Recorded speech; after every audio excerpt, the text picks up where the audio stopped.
আপনি চিন্তা করতে পারেন যে এমন সিদ্ধান্তের জন্য মোদিকে আহ্বান করা হচ্ছে। বাংলাদেশে ভারতীয় সেনাবাহিনী ঢোকার মতন স্পর্ধা দেখাচ্ছে। আমি বারবার বলি, ভারতের জনগণের সাথে বাংলাদেশের জনগণের বন্ধুত্ব আছে, ছিল, থাকবে, কিন্তু এই মন্ত্রিসভার কিছু অতিরঞ্জিত কর্মকাণ্ড একটা স্বাধীন সার্বভৌম দেশের ব্যাপারে যখন এই ধরনের মন্তব্য করে, সোশ্যাল মিডিয়া প্ল্যাটফর্মে কোন ভাষায় যে আমি তারে গালি দিব, 5টা ভাষা জানি, তবে আপাতত এটা সোশ্যাল মিডিয়া প্ল্যাটফর্ম দিতে পারতেছি না। কমেন্টে আপনারা চাইলে দিতে পারেন। ঘটনা কি দেখেন, একটা পরিকল্পিত একটা অস্থিতিশীল পরিবেশ তৈরির চেষ্টা চলছে ভারতের কিছু গণমাধ্যম এবং তাদের রাজ্য সরকারের। আর এই বিষয়টা নিয়ে পশ্চিমবঙ্গের বিবিসি, আপনার তারপর হচ্ছে ডয়চে ওয়েলে, তাদের প্রতিবেদনগুলো দেখেন, এগুলো তো আর বাংলাদেশের গণমাধ্যম না।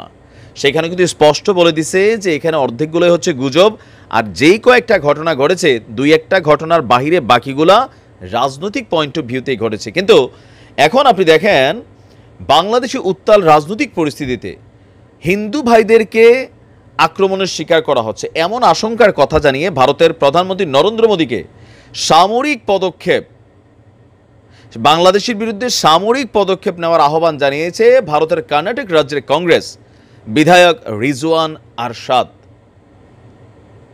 তার সাহস কত বড় ভাই! আমি এইবার আমাদের বাংলাদেশের সরকারের এটা নিয়ে কি রিয়াকশন হয়। আগে সরকার থাকলে, আমাদের যেই সরকার ছিল আওয়ামী লীগ সরকার, তো আমার দল এটা নিয়ে এত বেশি কথা বলে নাই, কখনোই এরকম বলতো না। কিন্তু রাইট নাও আমরা আশা করি ইউনূস সাহেবের যে সরকার আছেন সেটা এটার প্রতিবাদ করবে কড়াভাবে। আর এই খবর কি আমি ফাও খবর দিচ্ছি না, দ্য ইকোনমিস্ট টাইমসের এক প্রতিবেদনে এমনটাই উঠে এসেছে। কংগ্রেসের বিধায়ক রিজওয়ান আরশাদ কর্ণাটকের শিবাজীনগরের প্রতিনিধিত্ব করে।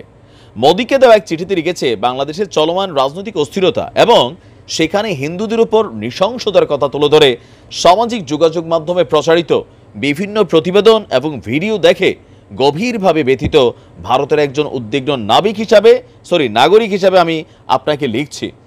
এখন দেখেন, এই যে অশিক্ষিত মন্ত্রী, বেশিরভাগ বাংলাদেশ ভারত, এখানে এরা নামে শিক্ষিত, কাজে অশিক্ষিত, প্রযুক্তির খেলাটা বোঝে না।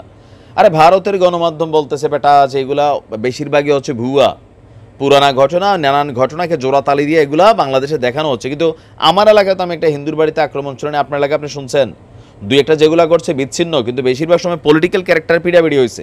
এখন সে বলতেছে যে ভারত এবং বাংলাদেশের মধ্যে ঐতিহাসিক এবং সাংস্কৃতিক সম্পর্কের পরিপ্রেক্ষিতে এই প্রতিবেদনগুলো সত্য হলে তা মোকাবেলায় একটি সক্রিয় অবস্থান গ্রহণ করা অপরিহার্য, আর বাংলাদেশে হিন্দু সম্প্রদায়ের অধিকার এবং মর্যাদা রক্ষার জন্য অবিলম্বে নতুন অন্তর্বর্তীকালীন সরকারের সঙ্গেও জড়িত হতে মোদীকে পরামর্শ দিচ্ছেন। এটা তুই ভালো দিছস।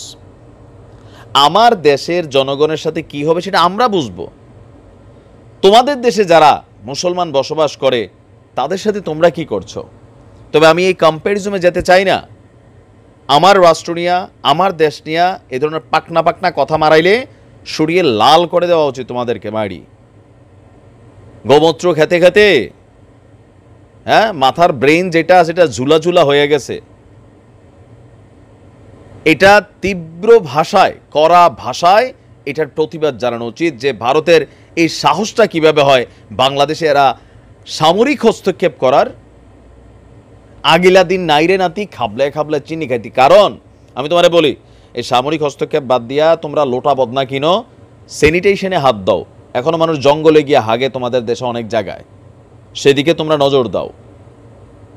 একটা দেশের সরকার পরিবর্তন হলে, তোমার দেশের সরকার পরিবর্তন হলে তোমাদের দেশে কি হয়, এটা বিশ্বজুড়ে, ভারত, বাংলাদেশ, পাকিস্তান, শ্রীলঙ্কা, এগুলো আমাদের কমন চিত্র। আর এইবার যেটা হয়েছে, অতিরিক্ত গুজব ছড়াইছে ভারতের মিডিয়াগুলা উদ্দেশ্য প্রণোদিতভাবে। আর সোশ্যাল মিডিয়া প্ল্যাটফর্মটা সবাই বোঝেও না ব্যবহারটা, বুঝা হোক না বুঝা হোক, অনেকে কিন্তু এগুলোর মধ্যে আপনার গা ভাসায় দিছে। পরবর্তীতে আমরা দেখলাম যে আস্তে আস্তে মানুষের যেই চিন্তাভাবনার জায়গাটা বা সচেতনতার জায়গাটা, সেটাই কিন্তু চলে আসছে যে না, ঠিক আছে, আসলে সত্য কোনটা মিথ্যা কোনটা। তা আমার মনে হয় আমাদের সরকারের উচিত শক্তভাবে এটার কড়া প্রতিবাদ জানানো যে বাংলাদেশের সাথে তোমরা এই ধরনের কথা বলতে পারো না। দেখা যাক যে আমাদের সরকার, পররাষ্ট্র মন্ত্রণালয় এটার রিয়াকশনটা কিভাবে দেয়। ভালো থাকুন, আসসালামু আলাইকুম।